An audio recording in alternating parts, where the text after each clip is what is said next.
어, 오늘 가능하면 아브라함과 이삭과 야곱의 부분들을 다루려고 하겠습니다만은 좀 시간이 부족할 수도 있겠습니다.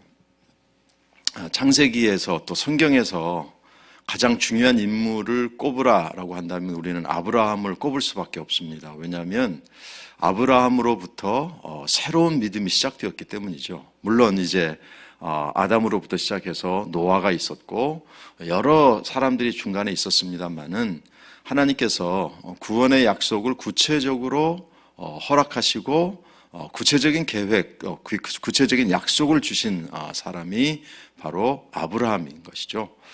그래서 그 아브라함으로부터 이제 우리의 모든 것들이 시작된다라고 보아도 틀리지 않습니다.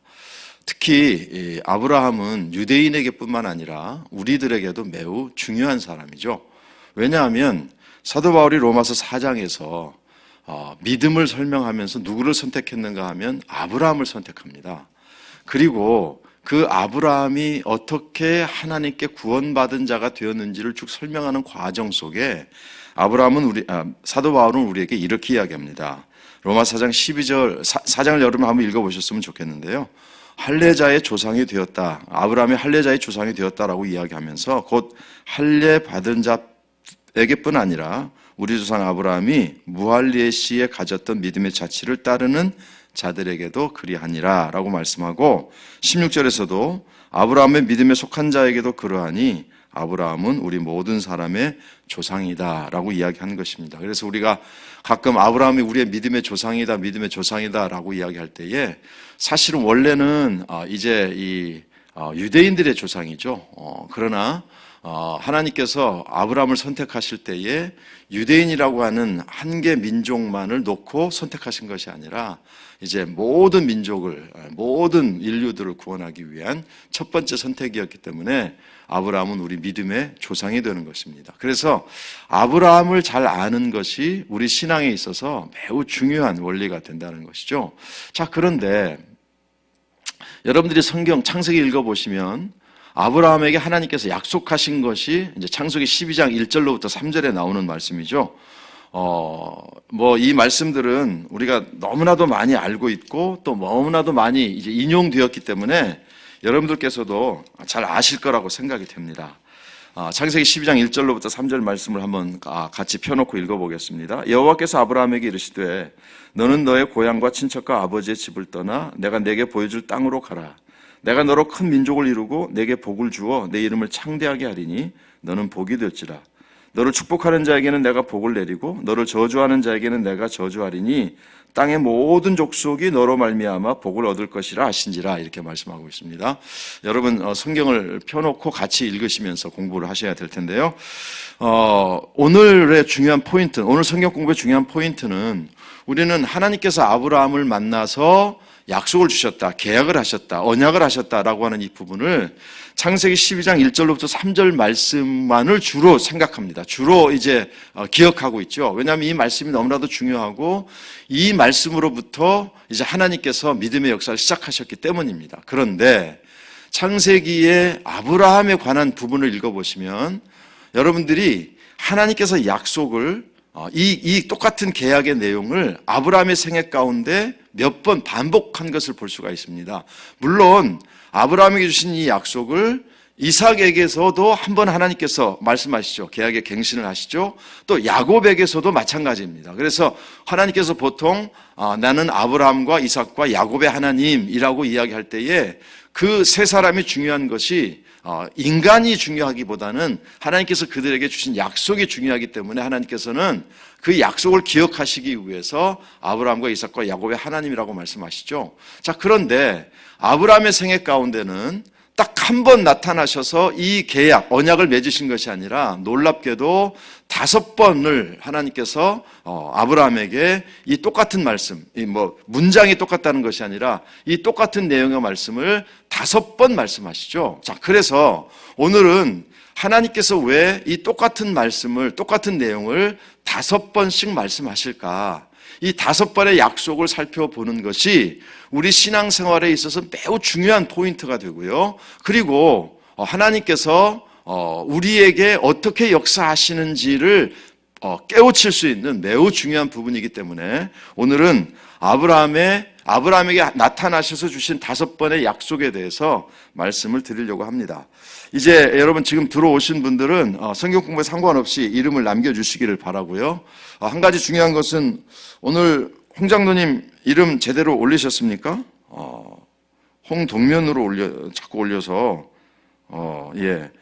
자기 이름을 좀 정확하게 올려주시기 바랍니다. 자, 이름은 계속 올려주시기를 바라고요. 그래서 5번의 오늘 계약을 살펴보도록 하겠습니다. 그래서 이 5번의 계약을 살펴보고 시간이 있으면 이삭과 야곱의 부분도 다루겠습니다만은 시간이 모자라면 이제 나머지 부분은 또 다음 주에 하도록 그렇게 하겠습니다. 창세기 12장 1절부터 3절 말씀에 우리가 늘 기억하는 것은 복의 근원이 될지라 복이 될지라 이 부분만을 우리가 많이 기억하고 있거든요.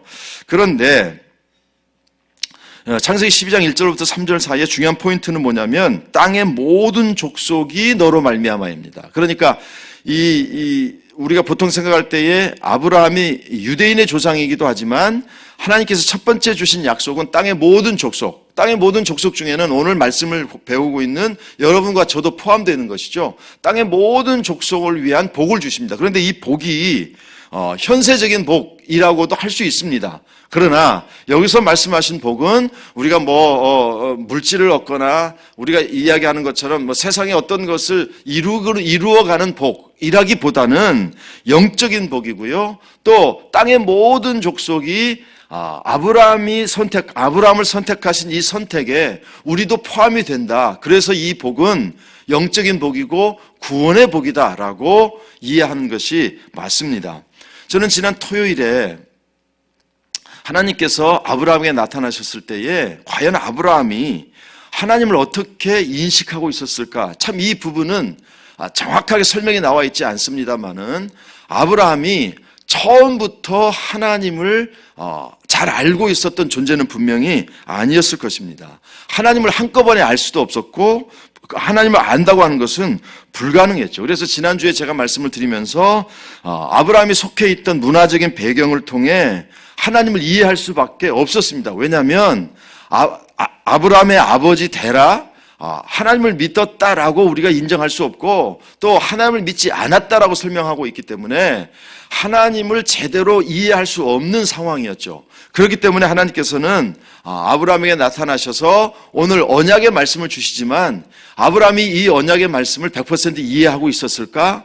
제가 볼 때는 제대로 이해하지 못하고 있었을 것입니다. 그래서 하나님께서는 이 약속뿐만 아니라 앞으로 4번 더 약속을 갱신하시는 과정 속에서 하나님을 더 밝히 보여주시고 하나님을 이해하게 하시고 그리고 하나님의 선택이 무엇인지 아브라함에게 주신 복이 무엇인지를 알게 하시는 것입니다. 그래서 하나님께서 아브라함을 떠나라고 하시고 지난주에 설명드린 것을 간략하게 요약하면 그 가나안 땅에 하나님께서 선택하신 땅에 갔는데 그 땅에서 일어난 일이 바로 흉년이 든 것이죠. 그래서 흉년이 들어서 이제 애굽 땅으로 가게 되고 거기서 우리가 이해할 수 없는 사건이 생기죠. 애굽 왕 바로가 아내 사라를 이제 취하게 되고요. 그 과정 속에서 하나님께서 바로에게 나타나셔서 엄청나게 야단을 치십니다. 근데 이게 우리는 그냥 어떻게 이해할지 모르지만 아브라함에게는 굉장히 중요한 하나님 이해 포인트라는 말씀을 드렸습니다.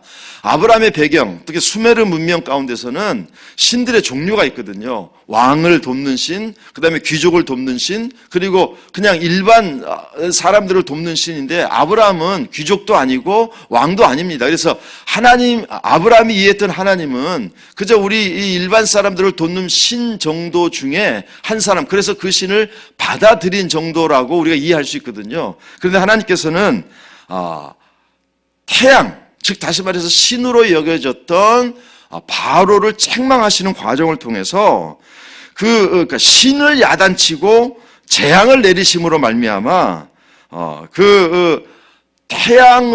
태양으로 숭배하던 왕, 그리고 그 왕을 보살피고 그리고 도와주던 신까지도 심판하시는 존재라고 하는 사실을 보여주면서 아브라함이 하나님을 인식해 가도록 과정 속에 있다는 사실을 우리가 보게 되는 것이죠. 자, 그래서요, 오늘 아브라함에게 나타나신 5번의 그 계약의 갱신 중에 마지막은 여러분들이 잘 아시는 대로 이삭을 바치라고 하는 과정 속에서 주신 약속입니다. 그런데 창세기 12장에서 하나님께서 나타나셔서 너는 복의 근원이 될지라 라고 말씀하시고 네가 아들을 낳을 텐데 그 아들을 나에게 바쳐야 된다라는 메시지를 지금 이 상황에서는 주시지 않습니다. 그러니까 이 상황에서는 아직도 하나님에 대한 확신이 부족했기 때문이죠. 그래서 이 첫 번째에 나타나셨을 때에 아까도 말씀드린 것처럼 너는 복의 근원이 될 것이고 너를 공격하는 자를 내가 공격하고 너를 저주하는 자를 내가 저주하고 너를 복주는 자를 복준다라고 하는 이 말씀을 아브라함이 사실은 제대로 이해할 수가 없었을 것입니다. 그런데 하나님께서는 약속을 갱신해 가면서 그 과정마다 하나님을 더 이해하게 하신 것이죠. 하나님의 뜻을 더 알게 하시고 그리고 정말 믿음의 조상으로 만들어 가십니다. 그래서 첫 번째 약속을 주시고 이제 이 5번의 약속을 보시면 패턴이 있습니다. 말씀을 주시고 그 말씀 때문에 일어나는 사건이 있고요. 그리고 하나님께서 개입하셔서 해결해 주시는 이런 패턴이 있거든요. 그래서 첫 번째 사건은 약속을 주시고 떠나라고 하십니다. 그리고 떠난 곳에서 흉년을 맞이하게 하시고요. 그 과정 속에서 바로를 야단치심으로 말미암아 하나님이 어떤 분인지를 깨닫게 해주시는 이 첫 번째 약속에 이 하나님 이해가 들어있다. 이 사실 여러분들이 첫 번째 보셨으면 좋겠습니다. 두 번째는 창세기 13장에 나오는 말씀인데요. 여러분 13장은 잘 아시는 대로 이제 아브라함과 롯이 함께 가다가 사람들이 많아지고 양과 떼들이 많아지니까 이제 헤어지게 되죠. 그러면서 아브라함이 이제 누구죠? 롯은 소돔과 고모라 지역을 턱해서 떠나게 되고 이제 아브라함은 홀로 남게 됩니다. 그때에 두 번째 하나님께서 약속을 주시게 되는데요. 13장 14절을 보십시오. 13장 14절. 롯이 아브라함을 떠난 후에 여호와께서 아브라함에게 이르시되 이제 두 번째 하나님께서 약속의 갱신을 하시는 장면입니다. 너의 눈을 들어 너 있는 곳에 북쪽과 남쪽 그리고 동쪽과 서쪽을 바라보라. 보이는 땅을 내가 너와 내 자손에게 주리니 영원히 이르리라. 내가 내 자손이 땅에 티끌 같게 하리니 사람이 땅에 티끌을 능히 셀 수 있을진데 내 자손도 세리라. 너는 일어나 그 땅을 종과 횡으로 두루 다녀보라. 내가 그것을 내게 주리라. 이에 아브라함이 장막을 옮겨 헤브론에 있는 마물의 상수리 수푼에 이르러 거주하며 거기서 여호와를 위하여 제단을 쌓았더라. 이제 두 번째 하나님께서 약속의 갱신을 하십니다. 네 자손들이 어떻게 될 거다라고 약속을 주셔요.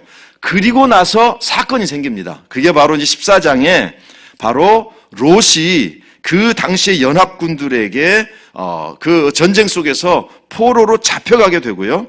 그리고 14장 13절로 가시면 14장 12절로 보시면 소돔에 거주하는 아브라함의 조카 롯도 사로잡고 그 재물까지 노략하여 갔더라. 그래서 롯은 엉떨결에 그 전쟁에 휩싸이게 되고 그 연합군에 의해서 포로로 잡혀가게 됩니다. 그래서 13절 말씀 보시면 도망한 자가 와서 히브리 사람 아브라함에게 이르되 그래서 이제 그 아브라함에게 롯이 잡혀갔다는 이야기를 하게 되고요. 14절 말씀 보시면 아브라함이 그의 조카가 사로잡혔음을 듣고 집에서 길리고 훈련된 자 318명을 거느리고 단까지 쫓아갔다. 그렇게 이야기가 나오거든요. 자, 그래서 롯이 떠난 다음에 하나님께서 나타나셔서 두 번째 약속의 갱신을 하십니다. 야, 눈을 들어서 저 사방을 보아라. 땅에 티끌같이 될 거고 큰 민족을 이루게 될 거다라고 12장의 약속을 다시 한번 하나님께서 아브라함에게 약속을 갱신하시고 나서 그 다음에 생긴 사건이 바로 롯 사건이에요. 롯이 잡혀갔다는 이야기를 듣고 자기가 데리고 있던 318명의 사람들을 데리고 가서 롯을 구해옵니다. 그런데 구해오는 과정 속에서 하나님은 아브라함에게 하나님이 어떤 존재인지를 다시 한번 가르쳐 주시는데요. 그때 이제 롯을 데리고 돌아오는 과정에서 정말 독특한 일이 벌어지죠. 바로 멜기세덱의 출현입니다. 자, 14장 17절로 가보시면 이제 독특한 아브라함이 그돌라오멜과 그와 함께한 왕들을 쳐부수고 돌아올 때에 소돔 왕이 사회 골짜기 곧 왕의 골짜기로 나와 그를 영접하였고, 18절이 굉장히 중요하죠. 살렘 왕 멜기세덱이 떡과 포도주를 가지고 나왔으니 그는 지극히 높으신 하나님의 제사장이었더라. 그가 아브라함에게 축복하여 이르되, 그 다음에 문장이 중요합니다. 천지의 주제이시요 지극히 높으신 하나님이여 아브라함에게 복을 주소서, 이렇게 이야기합니다. 하나님께서 아브라함에게 이제 멜기세덱이 출현하게 되는데요. 사실 멜기세덱은 굉장히 독특한 사람이라는 말씀을 드렸죠. 지극히 높으신 하나님의 제사장입니다. 하나님은 멜기세덱을 등장시키시고요. 이 멜기세덱은 이제 나중에 말씀드리겠습니다만은 우리와도 굉장히 연결되어 있죠. 예수님과도 연결되어 있죠. 굉장히 중요한 사람입니다. 어떤 사람들은 이야기하기를 예수님께서 그 당시에 멜기세덱의 모습으로 아브라함에 나타나셨다라고 그리고 확대 해석하는 사람도 있는데 그건 뭐 정확한 해석은 아니고요. 어쨌든 두 번째 약속 이후에 사건이 생기는 게 바로 롯의 사건이고요. 하나님께서 롯의 사건을 통해서 이제 하나님이 어떤 분인지를 가르쳐 주시는데 그때 사용했던 사람이 바로 멜기세덱입니다. 그리고 그 멜기세덱을 통해서 하나님께서 아브라함에게 복을 주시고, 복을 주실 때에 하나님이 어떤 분이신지를 멜기세덱을 통해서 설명해 줍니다. 19절 말씀 다시 보시면 천지의 주제이시요 지극히 높으신 하나님이여 아브라함에게 복을 주옵소서, 이렇게 이야기합니다. 그래서 희한하게도 아브라함이 얻었던 것 중에서 10분의 1을 멜기세덱에게 주어요. 근데 10분의 1을 왜 주었는지 사실은 정확하지 않습니다. 왜냐하면 11조의 개념이 오랜 후에 생겨난 개념이고, 어떻게 보면 레위기, 모세 시대에 와서 생겨난 개념인데, 느닷없이 10분의 1을 멜기세덱에게 드리게 되고요. 그러니까 아브라함이 멜기세덱이 나타나서 하나님이 너를 축복하신다. 근데 그 하나님은 천지의 주제이시고 지극히 높으신 하나님이다라고 이야기했을 때에 아브라함이 하나님을 좀 더 확신하고 하나님을 믿었다라는 사실을 우리가 알게 되고요. 그래서 그가 가지고 있는 10분의 1을 하나님께 드렸을 거다라고 이야기해요. 그런데 중요한 것은 뭐냐면 이제 그 아브라함을 롯을 데리고 오는 과정 속에서 멜기세덱을 만나고 멜기세덱의 축복을 받습니다. 그리고 10분의 1을 드리고 났을 때에 천지의 주제 영원하신 하나님이라고 하는 표현을 하게 되죠. 가르쳐 줍니다. 그런데 21절의 말씀 보시면 소돔 왕이 아브라함에게 이르되 사람은 내게 보내고 물품은 내가 가지라. 아브라함이 소돔 왕에게 이르되, 그 다음에 굉장히 중요한 포인트인데요. 천지의 주제이시요 지극히 높으신 하나님 여호와께 내가 손을 들어 맹세하노니, 그렇게 말씀하고 있습니다. 자, 이제 첫 번째, 여러분 보시면 이 아브라함이 12장에서 하나님을 만나죠. 하나님을 선택하시죠. 자, 그런데 하나님께서 어떤 분이신지를 두 번째 약속의 갱신 이후에 롯의 사건을 통해서 아브라함 입으로 하나님이 어떤 분인지를 고백하게 하십니다. 그게 바로 천지의 주제이시요 지극히 높으신 하나님이라고 고백해요.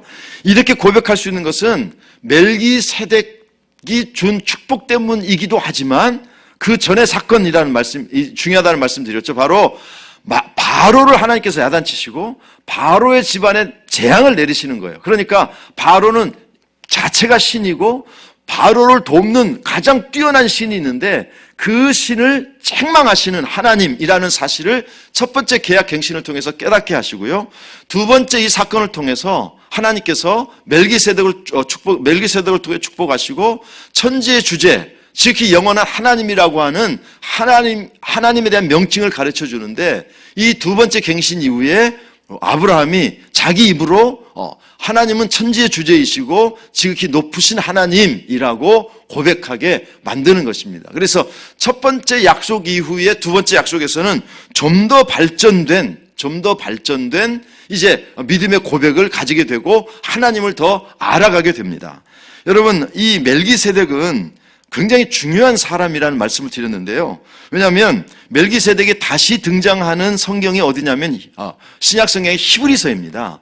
히브리서는 두 가지, 예수님에 대해서 두 가지를 우리에게 설명해 주는 책인데요. 하나는 그분이 우리의 영원한 화목 제물이시다라고 하는 것을 설명하는 게 첫 번째 포인트라면, 두 번째는 그분은 우리의 화목 제물도 되시고 동시에 우리의 대제사장도 되신다라고 하는 포인트입니다. 그런데 아쉽게도 여러분 아시겠습니다만은 제사장은 어떤 가문에서 어떤 지파에서 나오죠? 레위 지파, 그리고 아론의 가문에서 나와야 되는데 예수님은 아론의 지파가 레위 지파가 아니고 유다 지파입니다. 그래서 예수님은 절대 대제사장이 되실 수 없거든요. 그런데 중요한 포인트는 히브리서에서 중요하게 가르치는 게 뭡니까? 예수님은 이 아론의 반차를 따르는 제사장이 아니라 멜기세덱의 반차를 따르는 제사장이다라고 이야기하면서 이미 하나님께서 그러니까 레위 지파는 아브라함의 후손이죠. 그런데 아브라함의 후손 레위의 후손 조상이 아브라함인데 그 아브라함이 경배를 하고 아브라함에게 축복한 존재가 멜기세덱이다. 그러니까 이 예수님은 대제사장이신데 레위 지파에 속하지 않는 멜기세덱에게 속한 제사장이다라고 설명하는 것이죠. 그래서 여러분들이 이제 히브리서를 읽어보시면 계속해서 반복해서 나오는 문장이 있는데요. 히브리서 5장 6절에 보면 멜기세덱의 반차를 따르는 제사장, 5장 10절에서도 멜기세덱의 반차를 따르는 대제사장, 6장 20절에서도 예수께서 멜기세덱의 반차를 따라 영원한 대제사장이 되셨다.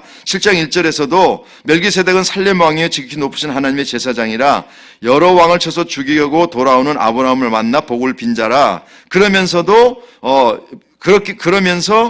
멜기세덱의 반차를 따르는 제사장이 바로 예수님이시다라고 말씀하고 있는 것이죠. 그래서 여러분 우리가 생각해 보면 사실 아브라함이 멜기세덱을 만났을 때에 멜기세덱이 갑자기 뛰어나온 사람이죠. 이 사람은 시작도 없고 끝도 없고 아비도 없고 도대체 아무것도 설명이 안 되는 사람이거든요. 그러니까 하나님께서는요, 아브라함을 선택하시고 이미 모든 땅의 모든 족속이 구원을 받는 복을 주시기로 계획하셨잖아요. 그 하나님의 계획 속에는 이미 멜기세덱을 등장하신 것이 바로 누구를 염두에 두고 있는가 하면 하나님의 아들 예수 그리스도를 이 땅에 보내실 것을 염두에 두시고 이미 그때의 멜기세덱을 아브라함에게 보내셔서 아브라함에게 복을 빌게 하시고 아브라함이 멜기세덱을 경배하고 그리고 10의 1조를 드리는 이 관계를 설정해 놓으신 것이죠. 그러니까 하나님의 계획은 매우 세밀하고 우리가 상상할 수 없는 방법으로 진행되었다라고 하는 사실을 여러분들이 아셨으면 좋겠습니다. 그래서 두 번째 약속의 갱신을 통해서 하나님께서 아브라함을 좀 더 가르쳐 주시고 깨닫게 해 주시는 것이죠. 자, 이제 15장으로 가보십시오. 아브라함의 약속의 갱신 중에 이 15장은 정말 중요합니다.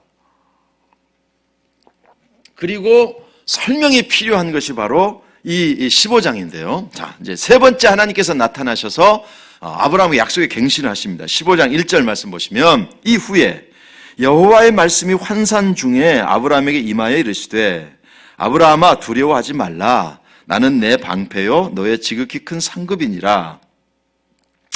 이렇게 하나님께서 나타나셔서 말씀하시니까 아브라함이 뭐라고 이야기하는가 하면 아니 내가 자식도 없는데 나는 잘 모르겠습니다. 그냥 2절 끝에 보면 다메섹 엘리에셀 얘가 내 상속자가 될 거고요.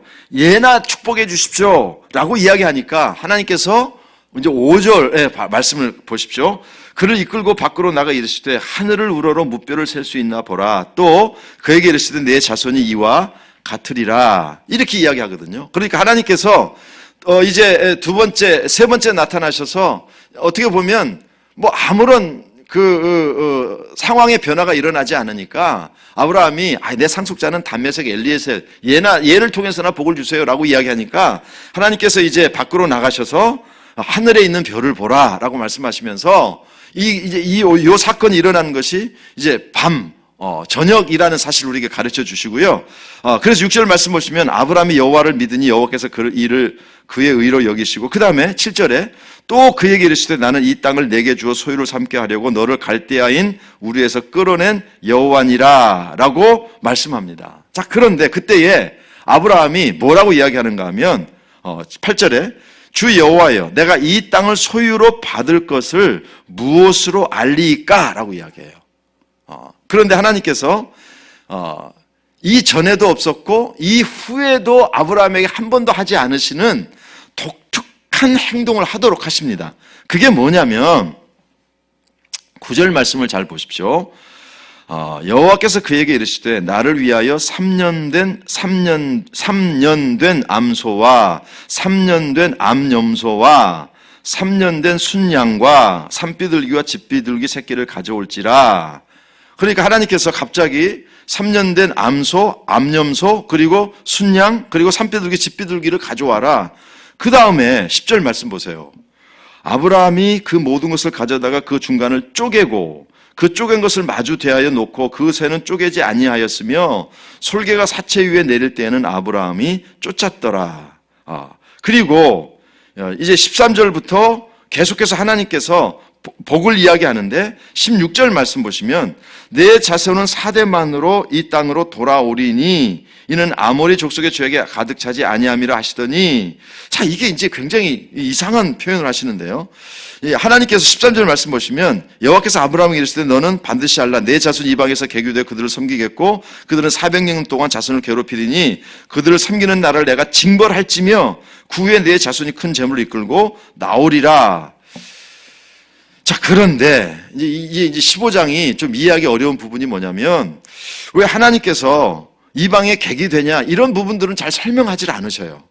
왜 이런 과정들을 말씀하시는지 아브라함은 이해하지 못해요. 그런데요, 이제 역사적으로 보면 결국 이 부분이 하나님께서 모든 땅에 아브라함을 축복하는 과정 속에서 굉장히 중요한 사건이 됩니다.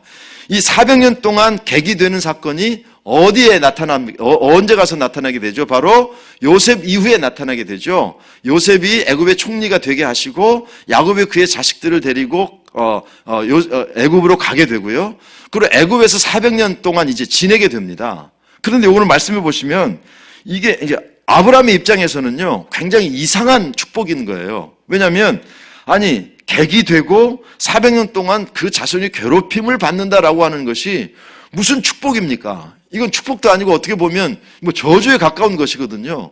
그런데 하나님께서는 이 부분을 아브라함에게 약속하셔요. 그리고 이 과정도, 이 400년 동안 객이 되는 과정도 사실은 하나님께서 아브라함을 축복하시는 하나의 섭리가 되는 것이죠.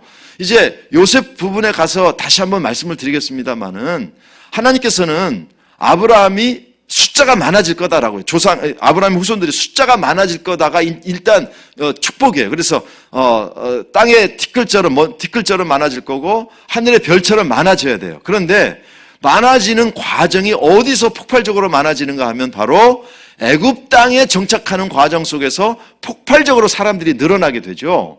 그러니까 그 400년 동안 애굽 땅에 있었다고 하는 것 자체는 어려운 일이에요. 괴롭힘을 당한 일이지만 하나님의 구원의 역사를 살펴보면 정말 하나님께서 애굽 땅에 정착하지 않았더라면 이 아브라함의 후손들은요, 폭발적으로 인구가 성장할 수가 없습니다. 그러니까 그 400년이라고 하는 그 과정이 우리는 아브라함도 이해하지 못했지만 사실은 하나님께서 아브라함을 축복하시는 과정인 것이죠. 그러니까 여기 15장에서 하나님께서 세 번째 주신 약속도 결국은 12장에서 주셨던 그 약속을 이어가기 위한 하나님의 특별한 섭리를 보여주시는, 가르쳐주시는 그런 장면. 물론 아브라함은 이해하지 못했을 것입니다. 자, 그런데 아까 제가 처음에 말씀드렸죠.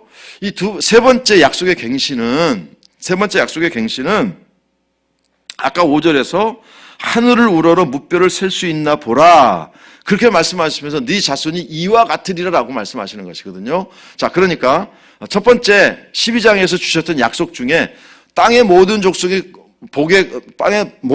너로 말아 복을 받게 될 것이다. 너는 복의 근원이 될 것이다. 라고 하는 약속 이전에 큰 민족을 이룬다는 약속이거든요. 근데 큰 민족을 이룬다고 하는 것을 두 번째 약속을 하실 때는 땅의 티끌처럼 많아질 거다. 그리고 세 번째 오늘 15장의 약속에 와서는 무별처럼, 하늘의 별처럼 많아지게 될 것이다 라고 말씀하시고 이제 동물을 쪼개라 라고 말씀하십니다. 그리고 나서 주신 메시지가 뭐냐면 이제 400년 동안 종살이를 할 거다라고 이야기하는데, 그렇지만 해피엔딩을 말씀하시죠. 뭐라고 말씀하십니까? 400년 동안 괴롭히겠지만 14절에 그들이 섬기는 나라를 내가 징벌할지며 그 후에 내 자손이 큰 재물을 이끌고 나오리라 라고 말씀하시거든요. 그러니까 400년이라고 하는 세월이 그 과정 속에는 힘들고 어렵지만 마지막은 뭐예요? 해피엔딩이에요. 큰 재물을 이끌고 나오게 될 거라고 예언하시고요.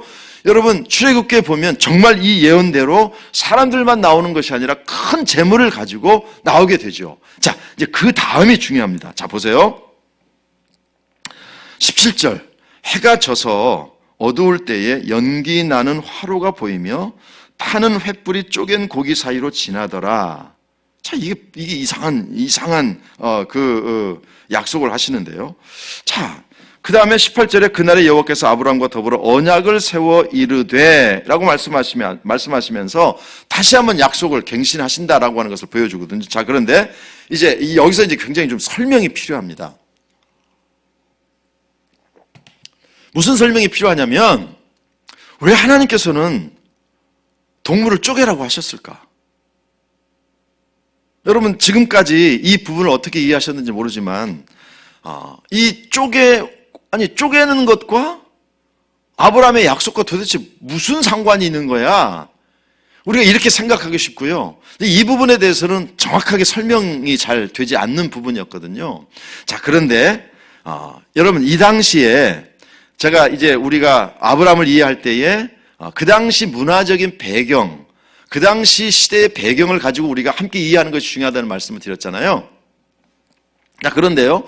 이 부분을 김동일 목사님이라고 하는 분이 쓴 예수로 읽는 성경 읽기라고 하는 책에 보면 굉장히 잘 설명해 놓고 있더라고요. 그분이 어떻게 설명했는가 하면 이 부분을 이해하기 위해서는 우리가 그 당시의 문화적인 배경을 이해하지 않고서는 도대체 이 사건을 이해할 수 없고, 이 사건을 이해하지 않으면 아브라함을 통한 구원의 역사를 정말 이해할 수 없게 된다. 저도 그래서 그 부분을 공부하면서 설명을 읽고 다른 자료들을 찾아보면서 우리가 아브라함이 하나님께서 나타나셔서 주신 약속의 갱신 가운데 오늘 이 사건이 정말 중요한 사건이었고, 사실 저도 이 부분에 대해서 제대로 이해하지 못하고 있었구나라는 깨달음을 정말 저 자신도 굉장히 부족하다는 사실을 깨닫게 됐고요. 이 토요 새벽 성경 공부를 통해서 이걸 깨닫게 하시다니 정말 놀라운 깨달음이었는데요. 그 깨달음이 무엇인지 좀 설명해 드릴게요. 이 당시 문화적인 배경으로 보면 이제 어떤 사람과 사람이 계약을 하거나 또는 나라와 나라가 조약을 맺을 때에 바로 이런 방법을 사용했습니다. 굉장히 그러니까 이런 방법을 사용하는 것이 우리에게는 굉장히 낯설지만 그 당시 사람들에게는 익숙한 이 약속의 방법이에요. 이게 바로 이걸 좀 이야기하면 저주서약이라고 하는데요. 이 저주서약이라고 하는 것이 무엇인가 하면 A라는 사람과 B라는 사람이 어떤 계약을 맺어요. 그 계약이 이제 확실한 것을 계약을 확실하게 하기 위해 요즘은 어떻게 합니까? 공증을 받죠. 그런데 그 당시에는 그런 시스템이 없으니까 어떻게 하는가 하면 동물을 죽여서 그 동물을 반으로 자릅니다. 그리고 계약을 한 당사자들이 그 자른 동물 사이로 지나갑니다. 지나가는 것은 뭐냐면 내가 이 약속을 지키지 않으면 이 동물이 죽은 것처럼 내가 저주를 받아서 나도 죽게 될 것이다 라고 하는 저주의 서약인 것이죠. 자, 그래서요, 이 동물을 쪼개고 그 사이를 지나가는 사람은 이 약속을 목숨을 걸고 지켜야 되는 것입니다. 그래서 하나님께서는 아브라함이 이해할 수 있는 방법으로 하나님께서 이제 서약을 다시 한번 맺으시는 거예요. 자, 그런데 보십시오. 제가 저주 서약의 패턴은 뭐라고 말씀했습니까? 계약을 맺는다, 약속을 맺는다, 그리고 그 약속을 확실하게 하기 위해서 동물을 잡아서 둘로 쪼갠다, 그리고 그 계약의 당사자들이 그 동물 사이로 지나간다. 이렇게 말씀드리면서 그 동물 사이로 지나간 이후에 계약이 성립된다는 말씀을 드렸지 않습니까? 자, 그런데 오늘 말씀 보세요. 17절. 해가 져서 어두울 때에 연기 나는 화로가 보이며 타는 횃불이 쪼갠 고기 사이로 지나니라. 이렇게 말씀하고 있습니다. 자, 여기서요. 타는 횃불은 누구를 상징하겠습니까? 하나님의 상징입니다. 하나님의 상징이에요. 그래서 하나님이 이 저주 서약 사이로, 동물 사이로 지나가시면서 이 약속을 지키지 않으면, 우리식으로 인간적으로 표현하면 이 약속을 지키지 않으면 나는 죽을 거야. 내가 목숨이라도 내놓아야 돼. 그 약속을 하시는 의미에서 하나님께서 그 동물 사이를 지나갑니다. 그런데요, 놀랍고 희한하게도 아브라함은 이 동물 사이를 지나가지 않습니다. 그래서 12절이 처음엔 참 이해가 되지 않았어요. 해질 때 아브라함에게 깊은 잠이 임하고 흑암과 큰 두려움이 그에게 임하였더라. 그렇게 말씀합니다. 그래서 이 계약을 주시면서 아브라함을 깊은 잠 속에 빠져들게 하셔요. 그리고 어떻게 보면 깊은 잠 속에 빠져있는 아브라함에게 나타나셔서 이제 400년에 관한 말씀을 주시고, 그러나 해피엔딩으로 큰 재물을 이끌고 나오게 될 것이며, 내가 지금 이 땅을 너에게 주게 될 거다. 이 약속을 하시면서 저주 서약을 하나님이 먼저 지나가시거든요. 그런데 아브라함은 깊은 잠 속에 빠져있기 때문에 그 동물 사이를 지나가지 않습니다. 그러니까 이것은 계약이 제대로 이루어지지 않은 것이죠. 그러니까 하나님은 저주 서약에 동참하셨어요. 그런데 아브라함은 저주 서약에 동참하지 않습니다. 자, 여러분, 우리가 이 저주 서약은 뭐냐면, 만약에 약속을 깨면 그 사람은 저주를 받게 된다는 것이 첫 번째 포인트였어요. 근데 언약을 맺다라고 하는 히브리어는 언약을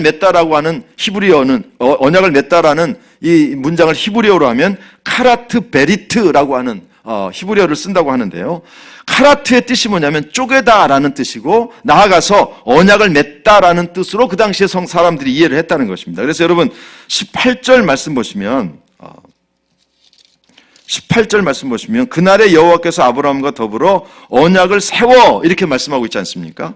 그 언약을 세운다라는 것이 뭐냐면 17절에 횃불이 쪼갠 고개 사이로 지나간 다음에 이제 이 언약을 세운 것이잖아요. 그래서 이 18절 말씀 보시면 언약을 세워라고 하는 이 세워라고 하는 단어가 바로 카라트입니다. 그래서 언약을 쪼개다라고 하는 뜻이고요. 저주 서약으로 언약을 맺다라고 하는 저주 서약으로 언약을 맺다라고 하는 해석이라는 것입니다. 자, 그러니까 17절에서 하나님을 상징하는 횃불이 쪼갠 고개 사이로 지나가고요. 그리고 아브라함은 지나가지 않습니다. 그리고 하나님께서 18절에 여호와께서 아브라함과 더불어 언약을 세워라고 할 때 이 세워라고 하는 것이 뭐냐면 바로 쪼개다라는 뜻입니다. 그러니까 하나님께서는 이 저주 서약으로 내가 너와 언약을 맺었다라고 선포하시는 것인데, 문제는 아까 말씀드린 것처럼 이 심각한 결함이 있다는 말씀을 드렸죠. 그게 뭐라고요? 바로 아브라함은 지나가지 않았다라는 것입니다. 그러니까 하나님께서 깊은 잠이 들게 하셨던 이유가 뭐냐면, 아브라함은 그 쪼갠 고개 사이로 지나가지 못하게 하기 위해서다라고 우리가 이해할 수 있게 된다는 것입니다. 자, 하나님께서 쪼갠 동물 사이로 지나가셨다는 것은 이 언약을 어기면 하나님이셔도 저주를 받게 될 것이라는 약속입니다. 하나님께서는 이제 이 서약에 매이게 되셨습니다. 계약을 지키겠다는 성실의 의무가 하나님께 주어진 것이죠. 그런데 그 다음에는 아브라함이 동물 사이로 지나가야 되는데 아브라함은 지나가지 않았습니다. 깊이 잠이 들게 하시면서 아브라함이 동물 사이로 지나가는 것을 막으신 것이죠. 그래서 매우 이상한 계약입니다. 계약은 했는데 책임은 오직 누구에게만 있느냐? 하나님께만 있는 계약이 된 것입니다. 그러니까 여기서요, 독특한 이제 이 해석이 중요한 포인트가 있는데 뭐냐면 저주 서약인데 아브라함은 계약을 어겨도 저주를 받지 않습니다. 여러분 이해가 되세요? 이건 저주 서약이에요. 그래서 그 사이로 지나가면 무조건 이 서약을 지켜야 되고 그 저주에 동참하게 되는데 하나님은 거기에 동참하시게 됐습니다. 근데 아브라함은 지나가질 않으셨어요. 아브라함은 이 계약을 어겨도 사실은 저주를 받지 않게 된 것이죠. 너무나도 이상한 계약입니다. 도대체 왜 이런 계약을 하실까? 여러분, 하나님은 약속을 신실하게 지키실 수 있어요. 그러나 아브라함은 약속을 처음부터 끝까지 실수하지 않고 신실하게 약속을 지킬 수 있을까요? 지킬 수 없지요. 하나님 그걸 아셨어요. 그래서 이 저주 서약을 하면서 하나님은 지나가시면서 확실하게 아브라함에게 뭐라고 이야기하시는가 하면 내가 너에게 준 이 계약을 지키지 않으면 나도 이 저주에 동참해 라는 강력한 메시지를 주시면서 약속을 확신시켜 주신 것이고요. 그러면서도 아브라함에게는 계약에 동참하지 않았기 때문에 계약을 어겨도 저주를 받지 않는 이런 이상한 방법을 선택하셨습니다. 즉 다시 말해서 하나님은 계약을 끝까지 신실하게 지키시겠지만 아브라함은 계약을 어겨도 저주를 받지 않는 그런 축복의 계약을 하나님께서 맺으신 것이죠. 그래서 이 계약을 바로 은혜 계약이라고 합니다. 은혜 계약. 그러니까 하나님은 끝까지 지키시지만 아브라함은 실수해도 그 저주를 받지 않는 길을 하나님께서 열어 놓으신 것이죠. 그래서 여러분 우리가 사도 바울이 구원을 설명하면서 에베소서 2장 8절과 9절에서 뭐라고 얘기했습니까?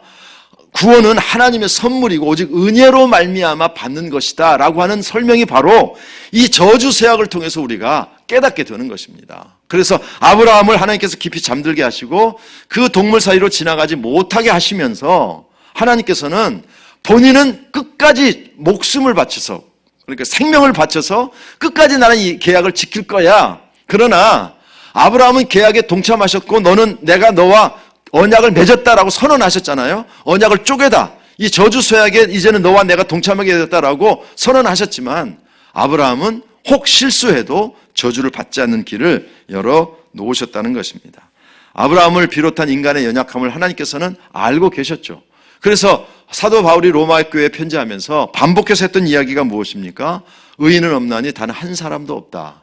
모든 사람이 하나님의 영광을 이룰 수 없다라고 선언한 이유가 바로 거기에 있습니다. 그리고 우리가 은혜로만 구원을 받게 되는 이유도 거기에 있는 것이죠. 그래서 이 15장에 나오는 이 저주 서약은 어떻게 보면 우리의 구원을 설명하고 이해하기 위한 매우 중요한 방법이고요. 사건입니다. 그래서 이 사건을 여러분들이 이해하실 때에 저주 서약 잊지 마시고요. 하나님은 그 사이를 지나가셨지만 아브라함은 깊이 잠들게 하셔서 그 동물 사이로 지나가지 못하게 하시면서 하나님은 끝까지 약속을 지키시지만 아브라함은 혹 실수하더라도 저주를 받지 않는 은혜의 그리고 축복의 역사를 열어놓으셨다라는 사실을 이제 여러분들 깨달으시면 좋겠습니다. 그래서 이 세 번째 계약의 갱신이 구원을 설명하는 일에 있어서 또 아브라함이 실수하는데도 왜 하나님께서 저주하지 않으시고 책망하지 않으시고 꺾지 않으시는지를 이해할 수 있는 아주 중요한 포인트다. 이 부분을 여러분들이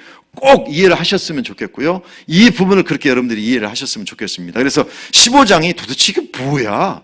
왜 갑자기 잠들게 하시고 동물을 쪼개게 하시고 횃불이 지나가고 이 부분들 여러분들이 분명하게 이해를 하셨으면 좋겠습니다. 이게 이제 세 번째 계약의 갱신이라면 네 번째 계약의 갱신은 여러분 잘 아시는 대로 17장입니다. 17장에 가시면 1절 말씀 보십시오.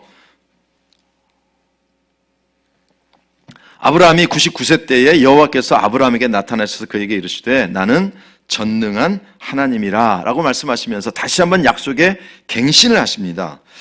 그런데 하나님께서 아브라함에게 본인이 어떤 존재인지를 이렇게 이제 본인이 가르쳐 주시죠. 지난번에 멜기세덱을 통해서 가르쳐 주셨는데 이번에는 하나님께서 본인 스스로가 어떤 분이신지를 설명하는데요. 10장 1절에 보면 나는 전능한 하나님이라. 여러분 이 전능한 하나님이라고 하는 단어가 바로 여러분 혹시 들어보셨겠습니다만은 바로 엘 샤다이라고 하는 바로 히브리어 단어 엘 샤다이 뭐 이런 찬송이 있었는데요. 약속에 갱신하시면서 하나님께서 스스로를 이제 다시 한번 설명했습니다. 나는 어떤 하나님인가 하면 전능한 하나님이야. 그래서 첫 번째, 두 번째, 세 번째 갱신과 그 사건의 과정을 통해서 하나님께서 아브라함에게 나는 전능한 하나님이라고 말씀하시면서 약속을 갱신하는 중에 오늘은 굉장히 중요한 사건이죠. 바로 이름을 고쳐주십니다. 아브라함을 아브라함으로. 아브라함은 아버지였는데 많은 무리의 아버지, 많은 민족의 아버지라고 바꿔주시고요. 사레는 사라로 바꿔주십니다. 그래서 아브라함은 많은 민족의 아버지라는 뜻이고요. 사라는 민족의 여주인이라고 하는 이제 이름으로 바꾸어 주십니다. 그래서 12장에 주셨던 이제 약속이 이제 17장에 와서 누구를 주시는 것으로 이제 구체화시키는가 하면 바로 이삭을 주시는 것으로 약속을 구체화시키십니다. 그러면서 이름을 바꿔 주시는데 이제 민족의 아버지, 민족의 어머니로 이름을 바꾸어 주시고 그리고 나서 독특한 행동을 하더라고 하시는데 그게 바로 할례를 받으라라고 하는 사건입니다. 그래서 남성의 중요한 부분의 표피를 자르게 하시고 그래서 이것이 바로 구별된 표시다. 이 믿지 않는 사람들이 구별된 표시다라고 이야기하고 이 할례 이후에 여러분 아시는 대로 이삭이 태어날 것이다라고 하는 예언을 하나님께서 주시게 됩니다. 자, 그런데 여러분 이제 17장에 오시면 이제 굉장히 독특한 이제 우리가 그냥 지나가면 이해할 수 없는 독특한 표현이 있는데요. 제가 15장의 언약이 어떻게 보면 아브라함과 이삭이 함께한 우리의 언약이기보다는 하나님께서 스스로 본인의 언약인 것이죠. 왜냐하면 아브라함은 동물 사이로 지나가지 못하게 하셨기 때문에 아브라함은 어떻게 보면 그 사역에 동참한 존재가 아니에요. 그런데도 하나님께서 그 횃불 사이로 본인이 지나가신 이후에 내가 너와 언약을 맺었다라고 했을 때 그 언약이 자르다라고 하는 그래서 언약을 맺었다라고 하셨다는 말씀을 드렸죠. 그러니까 아브라함은 동물 사이로 지나가지 않으면서도 하나님께서 언약을 체결하셨기 때문에 그 언약에 동참하시게 됐고요. 그래서 그 언약을 쪼개는 언약 속에 동참하게 되면서 하나님은 끝까지 약속을 지켜야 되지만 아브라함은 혹 실수해도 저주를 받지 않는 은혜의 언약을 맺었다라는 말씀을 드렸잖아요. 그런데 이제 17장에 와서는 구체적으로 하나님께서 아브라함에게 이삭을 주실 것을 약속하시죠. 예언을 하십니다. 그러니까 12장에서 하셨던 그 약속, 75세 때 주셨던 약속을 25년 만에 이제 이루어 주십니다. 이 이루어 주시는 약속을 바로 이제 17장에 와서 네 번째 약속을 갱신하는 과정 속에서 하나님께서 구체화시키시는데요. 몇 가지, 17장에서는 세 가지 중요한 사건이 있다는 말씀 드렸죠. 하나는 할례를 받으라라는 말씀이고요. 이름을 바꿔주셨다는 말씀 드렸죠. 12장에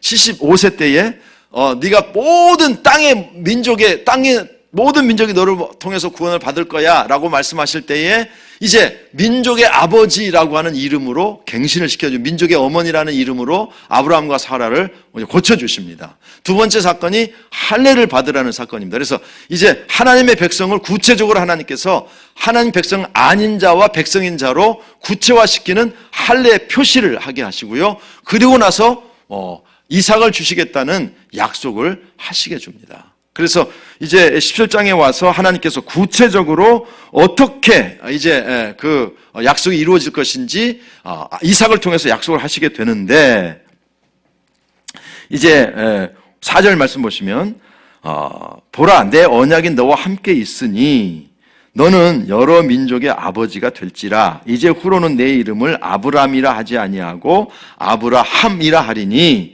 이는 내가 너를 여러 민족의 아버지가 되게 함이니라 내가 너로 심히 번성하게 하리니 내가 내게서 민족들이 나게 하며 왕들이 내게로부터 나오리라 이렇게 말씀하시죠. 그러니까 너의 후손들이 많아질 뿐만 아니라 여러 민족의 아버지가 되게 하겠다. 이게 창세기 12장에서 하나님께서 아브라함에게 주셨던 첫 번째 계약의 내용이에요.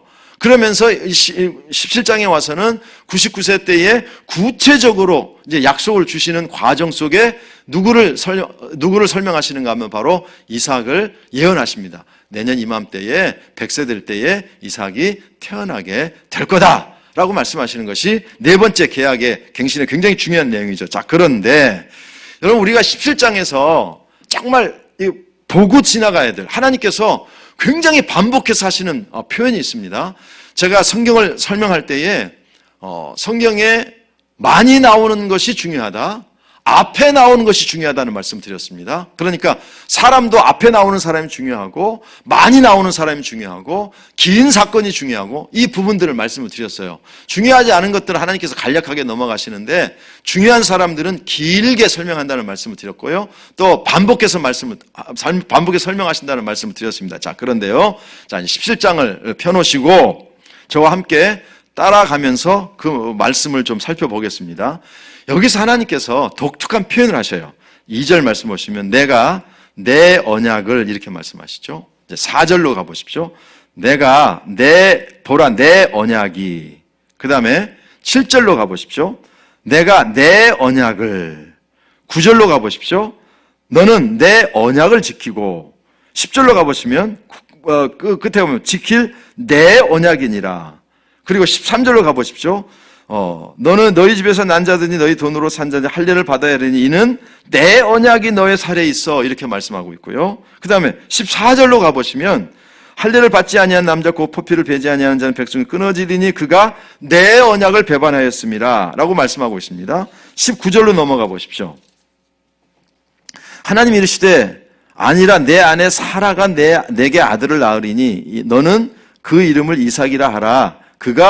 내가 그와 내 언약을 세우리니 라고 말씀하십니다. 또 21절에도 보시면 내 언약은 내가 내년에 이 시기에 사라가 내게 낳을 이삭과 세우리라 라고 말씀하셔요. 자, 그러니까 여러분 이제 보시면 언약을 이야기하실 때에 우리의 언약이라고 말씀하지 않습니다. 하나님의 표현이, 원래는 언약이라고 하는 것은요, 두 사람의 언약이잖아요. 그래서 우리의 언약이다 이렇게 설명하셔야 되는데 17장에서 하나님께서 이삭이라고 하는 존재를 구체적으로 예언하시고요, 할례를 통해서 구별된 백성이라고 하는 사실을 가르쳐 주시고요, 이름을 고쳐주시면서 민족의 아버지 민족의 어머니가 될 것이다 라고 설명하는 이 17장 전체 과정을 통해서 하나님께서 계속해서 뭐라고 말씀하시는가 하면 우리의 언약이 아니라 내 언약이라고 설명하셔요. 왜 내 언약이죠? 우리가 세 번째 계약의 갱신을 과정하는 통해서 하나님께서 그 동물 사이로 지나가는, 죽은 동물 사이로 지나가는 저주 서약을 통해서 아브라함은 그 서약에 사실은 동참하지 않았어요. 그러나 하나님은 동참하셨거든요. 그러니까 하나님께서 아브라함과 언약을 맺었다, 쪼갠 언약을 맺었다고 아브라함에게 확신시켜 주셨지만 하나님은 이것이 너와 나의 언약이 아니라 내 언약이라고 하는 표현을 일부러 사용하신 것입니다. 내 언약이라고 하는 것은요, 이 언약을 하나님께서 끝까지 지키시겠다는 것이고요, 아브라함은 또 이삭도 야곱도 이 저주로부터 이제 피할 길을 하나님께서 열어놓으셨다라고 하는 하나님의 표현인 것이죠. 그래서 이 내 언약이지만 오늘 17장에서 말씀하시는 네 번째 나타나셔서 말씀하시는 이 내용을 보면 이 내 언약이니까 네가 나를 위해서 이렇게 얘기하지 않으시고요, 내 언약이지만 내 언약을 내가 너와 함께 지키겠다라고 말씀하시면서 이삭을 주겠다, 너는 민족의 아버지가 되고 민족의 어머니가 되겠다, 구별된 사람으로 살아가게 하겠다, 그리고 너는 이제 너의 자손이 많아지겠다, 그리고 여러 족속들이 너로부터 나게 될 것이다 라고 말씀하시면서 그 언약은 너와 나의 언약이지만 표현은 하나님께서 내 언약이라고 반복해서 표현하고 계시는 이유가 바로 거기에 있다는 사실을 여러분들이 좀 아셨으면 좋겠습니다. 이게 오늘 다섯 번째 계약의 갱신제 창세기 22장에 나오는 아브라함에게 이삭을 바치라고 하는 약속인데요. 오늘은 시간 때문에 이 부분은 다음 주에 좀 살펴보도록 하겠습니다. 원래 창세기를 좀 마무리를 하려고 했는데 이 다섯 번의 언약의 갱신이 굉장히 중요한 갱신이기 때문에 오늘 살펴보았습니다. 자, 다시 한번 이제 말씀을 드리고 싶은 것이요. 아브라함에게 나타나셔서 하나님께서 하시는 이 과정을 보면 사실은 우리에게 주시는 하나님의 우리에게 원하시는 우리를 대하시는 하나님의 방법이시기도 해요. 창세기 12장에서는 하나님께서 계약을 하시고 나타나셨지만 그때만 해도 아브라함이 하나님에 대해서 제대로 인식하지 못했고요. 하나님이 어떤 분인지를 알지 못해요. 자, 그런데 이제 창세기 17장 그리고 이제 22장의 마지막 계약 갱신까지 봐야 되는데요.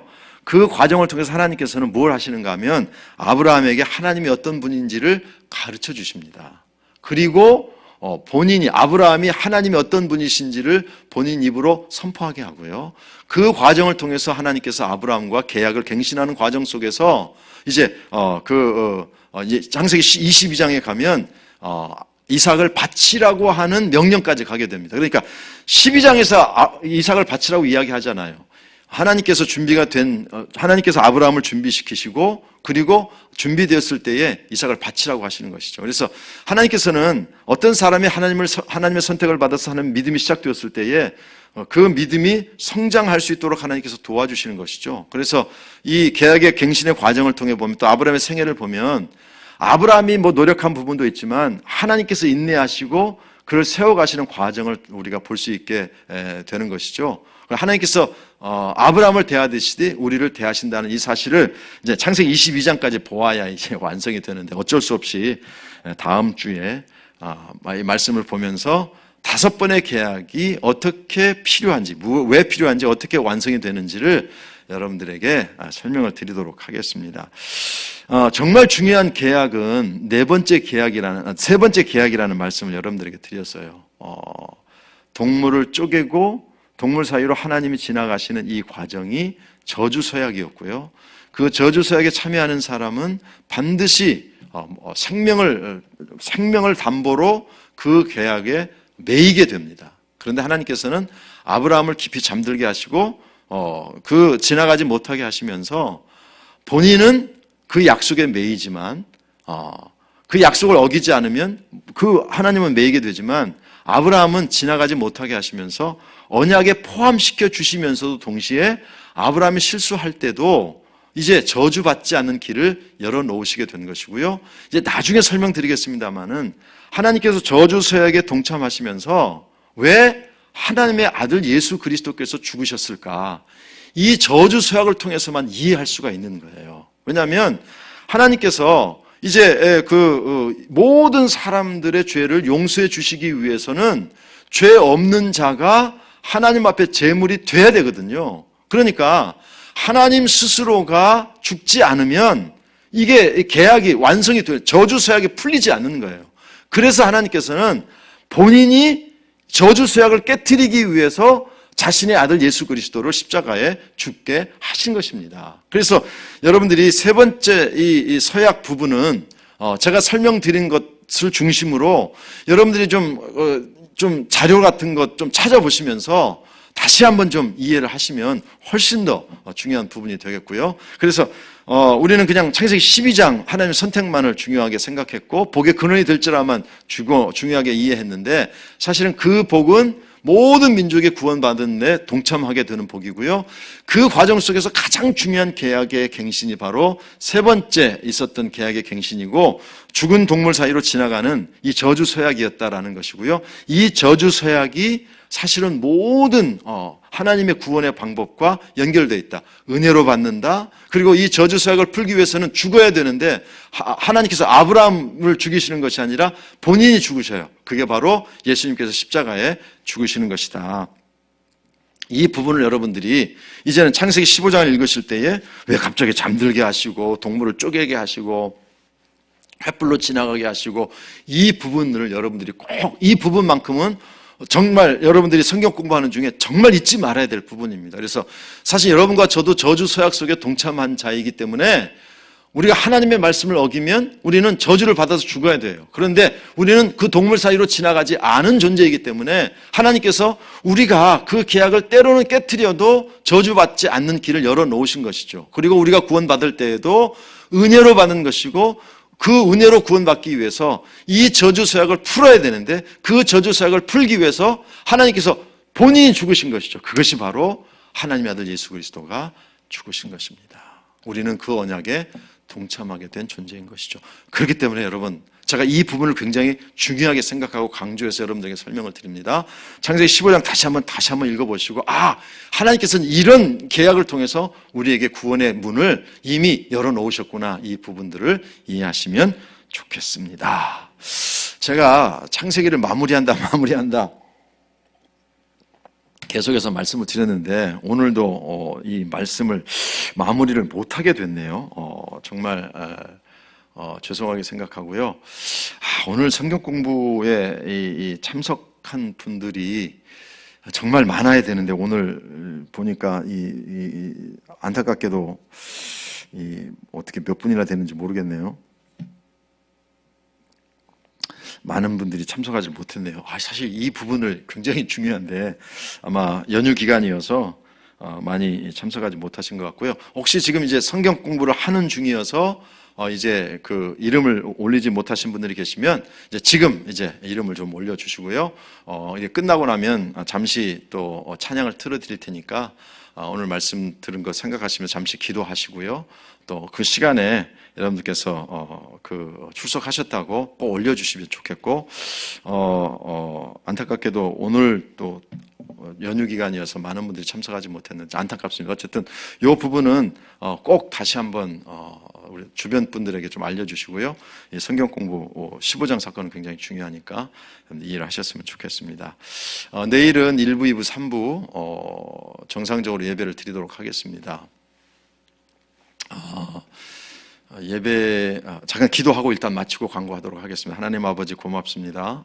하나님께서 아브라함을 선택하시고 그를 믿음의 조상으로 만들어가는 과정 속에서 하나님께서 어떻게 역사하셨는지 우리가 보았습니다. 우리는 상상도 할 수 없는 방법으로 하나님께서 역사하시고 정말 우리가 그 계약에 동참하게 하시고 구원의 문을 열어주셨다는 사실을 깨닫게 되었습니다. 하나님, 이 놀라운 말씀, 놀라운 은혜를 우리가 깨달았고 우리를 향한 하나님의 사랑을 다시 한번 알게 됩니다.